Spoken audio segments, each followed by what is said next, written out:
Fog clung to the Elbe like a second skin the morning I first heard my father's voice coming from a machine. I was greasing the joint of crane 12-1 of the big harbour birds that loom over Hamburg's docks when the speaker in the operator's cab crackled, then uttered a single, whispered syllable. Lucas. I froze on the catwalk. 5 years earlier, Father's tugboat, the Dickmar, had vanished in a sudden squall while towing a container ship upriver. Search teams found only shredded rope, a life preserver scorched as though by lightning, and a patch of rainbow-slick water, not a trace of the crew. The officials wrote it off as an accident. Sailors whispered of older hungers that prowl storms. I learned to live with that hollow space, the way one learns to breathe around a missing tooth until the crane spoke my name. Wind rattled the sheep metal feathers fastened along the boom. Below! The other dockhands shouted as they guided a stack of shipping containers onto a railroad flat. Their voices sounded ordinary, earthly. The voice in the speaker sounded as though it came from the riverbed, from silt and drowning, yet unmistakably it was my father's. I pressed my ear to the cold grill. Papa? Static swallowed the moment. Only the seagulls answered. When my supervisor bellowed for me, I forced my shaking legs down the ladder, but the day had already fallen irrevocably out of what I used to call reality. That night, after the bars on St. Pauli spat their patrons into damp streets, I climbed the flood wall to watch the cranes. They stood in a serrated rank, paint flaking in the sodium lamps, each boom tilted slightly forward as if sniffing the river. From distance, you might mistake them for birds roosting on pylons. Up close, their steel beaks and ribbed necks leave little doubt what kind of bird. Ravens, ancient and patient. My grandmother, who came from the islands, used to say ravens guide the souls of the drowned. But these were hissing with hydraulic oil, powered by Amselwerk AG and the city's need for throughput tonnage. Machines, nothing more, or so I'd believed. A cough came from the shadows beneath Crane 12. Greta Jensen, senior maintenance engineer and my father's old crewmate, flicked her lighter. Her eyes glinted like tarnished coins. "You heard him," she said, not asking. "You knew?" She breathed smoke. "Last storm we hauled an Australian freighter, the Goringi. Captain went overboard. Dive teams never found him. Next shift, his voice came out of the PA on Crane 3, clear as church bells. I've heard others since. Always the missing, the ones the river keeps." I swallowed. "What are they doing inside?" Greta shrugged, but her shoulders slumped like a confession. These cranes weren't built by Amselwerk work. They were foundry designs Amsel bought. Old wartime blueprints no one admits drafting. Look close at the counterweights. You'll see runes older than Germany. The story goes, the cranes keep the port prosperous by collecting lost sailors' souls. Those souls drive the motors, grease the deals, charm the weather away from scheduled berthings. Nobody talks because nobody wants the harbour to die. The river lapped the quay, whispering a treaty too ancient for words. I tasted rust. "My father's in there? I want him out." Greta crushed her cigarette. "Storm's coming tomorrow night, real crackler. Lightning opens seams between iron and everything underneath. That's your one chance, boy. But the ravens don't yield their crop easy." "How?" She scuffed the concrete with her boot, then laid out the bones of a plan. I listened as the cranes squatted against the stars, and for the first time since I lost my father, grief folded into purpose. The next morning I found Marek Kohler in a prefab shack beside the customs gate, soldering a stolen circuit board. Marek could persuade electrons to dance in ways their mothers never taught them, and he owed me after I talked a supervisor out of firing him for petty theft. I needed a hacker, a saboteur, and a friend reckless enough to ignore the smell of death. Across town, in a basement brine lab lined with eel tanks, Farah Nazari cleaned brackish nets. She crewed dive teams that scraped barnacles off pilings. Nobody knew the underwater guts of the port better. When I told her what we were attempting, her black eyes widened only a fraction. "Raven cranes?" she said, nodding as though confirming a hunch she'd carried since childhood. "You'll need a body to receive his soul once you pry it loose." I hadn't thought that far. "Explain." "Souls displaced from flesh don't last long in raw air. You'll need a vessel, traditionally a glass float filled with seawater and a blood offering." She tapped her chest. "Family blood." Greta produced a faded schematic of Crane 12, annotated with symbols that looked suspiciously like feathers. At the center, where the core motor ought to be, lay a hollow cavity called the craw of a bird, she said. That was where souls nested.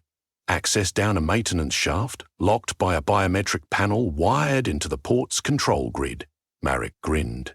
"Grid's child's play. Give me 10 minutes inside Terminal House. I'll blind their cameras and spoof the lock." Lightning, however, was harder to schedule. We prayed the forecast held. By dusk the next day, the clouds rolled in low, a bruise blooming over the North Sea. Dock traffic accelerated, captains anxious to offload before rain. I faked a migraine to skip my shift, used the hours to etch a shallow cut in my palm, letting blood drip into a green glass float Farah scavenged from a fisher's attic.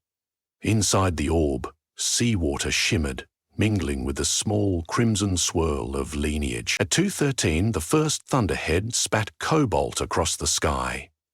Security, already jittery, herded casual workers off the yard. That granted us freer crawl space among stacked containers, but increased patrol frequency at checkpoints. Time to move. Farah, slung with dive gear and coil of climbing rope, ghosted ahead along a service trench, disappearing whenever floodlights swept. Marek and I kept to the shadows beneath conveyor belts, carrying a duffel of tools that clinked like restless bones. Over cranes 7 through 10, sparks flickered as they folded their booms, the ravens tucking wings before the gale. Only 12 remained fully deployed, silhouetted against lightning like a prophet anticipating revelation. We reached Terminal House, a prefab cube stilted over cable snarls. Marek jimmied the door with a magnetic shim. Inside, the air smelled of scorched dust and stale coffee, the kind of place night shift managers die of boredom. He plugged his deck into the main line, code scrolled green on his visor. Outside, rain began, first fat drops, then sheets that blurred the horizon. The storm was arriving early. 3 minutes, Marek muttered. Greta's voice crackled on comms. She was up in the central gantry tower, ready to kill the yard's floodlights on our signal.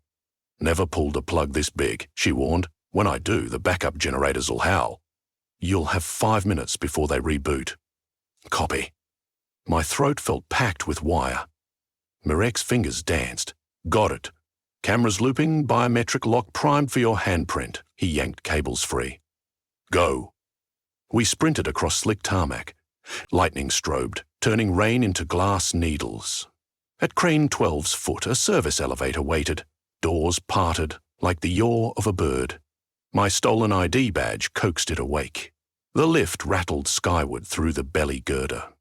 30 meters up, winds slammed the cage, pelting us with horizontal rain through grated walls. I cradled the glass float inside my jacket, terrified I'd slip and shatter my father. Greta's signal. "Lights out in 3, 2... The harbour went black, an abrupt extinction. Only storm flash remained, giving the cranes the look of skeleton beasts picking through the dark. The elevator jolted to a stop at operator level. The biometric panel glowed red, blood warm. I pressed my still bandaged palm. The machine thought, then clicked green.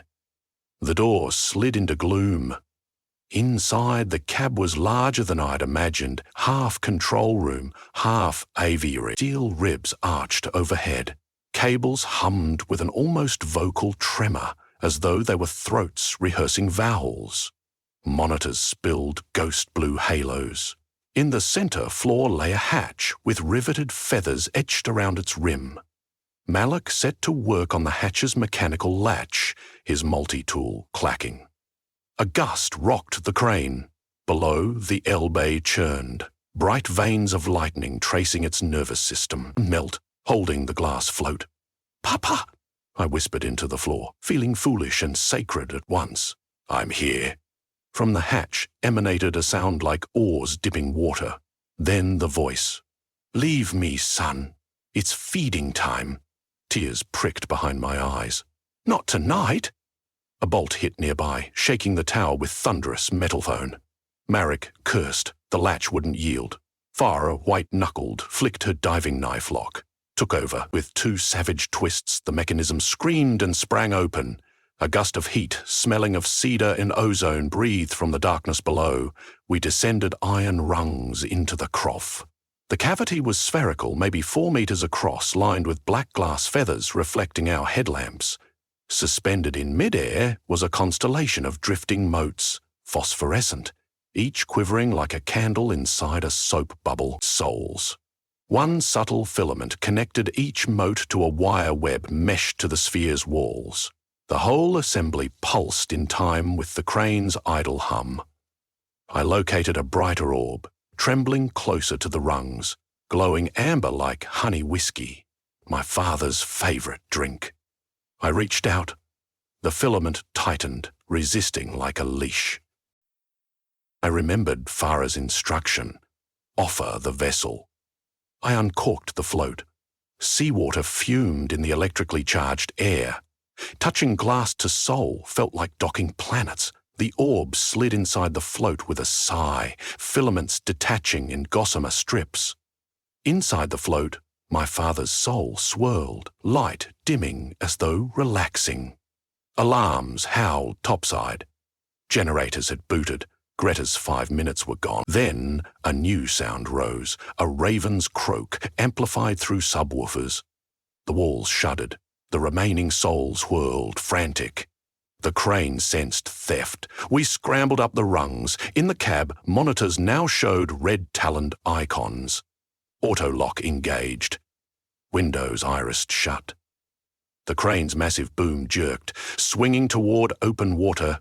Its programmed reflex when compromised. Dump cargo. "Where the cargo?" Marek said. He dashed to manual override, but the lever sparked with crimson arcs, warded by energies outside human codes. Outside, security floodlights snapped back on, sweeping the superstructure. Men shouted on bullhorns, yet no one dared ascend during a storm that mad. We were alone, trapped in a wrathful titan. Farah clipped her harness to ceiling rail. "There's another way down. Maintenance zipline along the counter jib." "She's right," I said. "Run!" We donned harnesses kept for emergency egress. I tucked the soul float deep inside my waterproof pouch. Wind pounded as we inched onto a service catwalk, thunder rolling gutter to gutter above.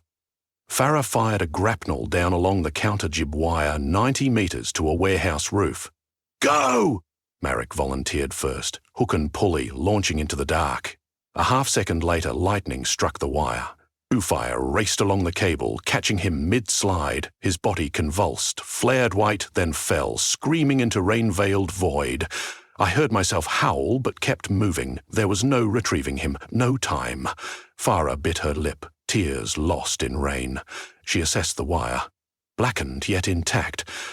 "Current won't strike same path twice so soon," she said, though doubt cracked her voice. She went next. The pulley sang, sparks trailing, but harmless. She vanished into haze. My turn. I clipped on, forced a breath, pushed. The descent blurred into wind, spray, vertigo. Halfway, I looked back. Crane 12's operator, cabs seemed alive, windows glowing, beak lowering as if to peck. Lightning forked again, hitting the crane's boom, but not the cable. The blast lit the harbour white as noon, freezing the Raven in act of murder. I slammed onto corrugated roof, knees numbed. Farah unclipped me, dragged me behind an air duct. Above, the crane thrashed, its motors shrieking. Then something extraordinary happened. The huge machine stilled, all lights extinguished at once. as though a switch in its heart collapsed. Gretty, I realised. In a final gambit, she must have yanked the main feed, sacrificing her job, maybe her life. Crane 12 sagged, boom tipping earthward in surrender. Sea grey, suns, sirens approached. Farah seized my shoulder. Soul first, move! We reached an abandoned pilot house by the inlet, its windows lambent with dockside gloom. Inside, rusty instruments lay like disemboweled clocks. I set the float on a chart table. The light within trembled weakly. Father was fading. Water's stale, Farah judged. Needs the open sea. We carried the orb to the slip, where a half-sunken dinghy bobbed. With hurried knots, we tightened patches and rode into torrential dark. The river welcomed no lamp. Only lightning briefed our retinas on shoals and deadfall. Out where the Elbe widened, Farah eased oars. Do it now. Hands shaking, I uncorked the float. Seawater poured into rainwater, making no distinction. A curled ribbon of light emerged, hovered before us like a question. I whispered, Papa. You're free. The ribbon elongated, forming a man's silhouette made of tide reflections. Storm hush fell, as if weather itself listened.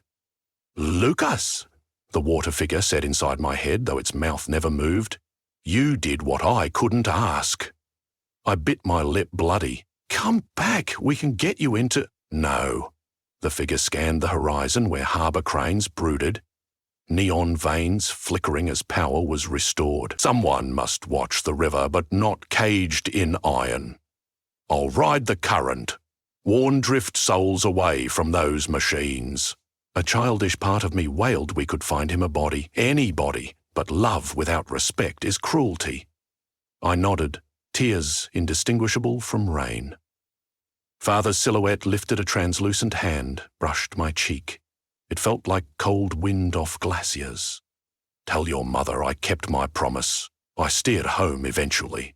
With that, the ribbon unravelled into phosphorescent threads that mingled with raindrops, sank, and were gone. The river lapped indifferently. I collapsed onto the thwart, sobs racking until exhaustion left only emptiness. Farah held the dinghy steady, her silence more faithful than religion. Investigation teams combed the port for weeks. Official report blamed a lightning-induced systems failure for the crane's meltdown. Eric's body never surfaced. Greta took early retirement under a hush clause. Umselwerke installed surge suppressors and mandated new safety drills, but quietly mothballed Crane 12, citing structural microfissures. Among longshoremen, the nickname stuck. Totenphrase of the dead. On my final night as a dockhand, I walked the quay alone. The other cranes remained, hunched silhouettes against sodium sky, but something in their posture had changed. Pinions drooped, motors groaned as though aerated with sand. Perhaps my theft disrupted a balance. Perhaps Father harried them from underneath. Ships still docked, cargo still flowed, but rumours blossomed of digital glitches, inexplicable shutdowns, phantom voices reciting latitude numbers from the cold bottom. Overtime soared, so did worker attrition. I stopped at Crane 12's fenced perimeter. Rust streaks ran like tear tracks down its plating. A gull perched on the disabled boom, cawed once, flew away. I listened. No voices. Only wind sifting grated stairwells. The raven had been muzzled. From my pocket I produced a brass coin Marek once soldered into a gag gift, reading "Keep bugs weird." I flicked it into the shadows beneath the crane, in payment for what the river took. Farah, meanwhile, petitioned the harbour authority to fund a memorial buoy for lost sailors, equipped with solar lights and a placard etched with names, including Marek's. They approved. Modest, but a marker nonetheless. On launch day, we two stood on a tug deck while workers set the buoy. Rain threatened but never fell. I watched the water swirl around the boy's freshly painted skin and imagined Father somewhere below, guiding spirits toward that light, away from iron birds. I have taken work upriver now, in a logistics warehouse far from cranes, yet some nights when storms roll over Bremen, I climb to the roof and scan the clouds. Thunderheads flash, revealing momentary shapes. Usually they resemble ordinary things, anvils, mountains, nothing special. But once, for a heartbeat, I swear I saw a man steering an invisible boat made of lightning, herding spectral ravens west toward the open sea. I smiled then, for grief is love with nowhere to go, and now I know where mine sails. Somewhere beyond tide and timetable, my father keeps watch, unchained, while I walk the solid earth carrying the echo of his voice that first day in the crane proof, that machines can be haunted, and that a son's stubborn heart can rewrite their script.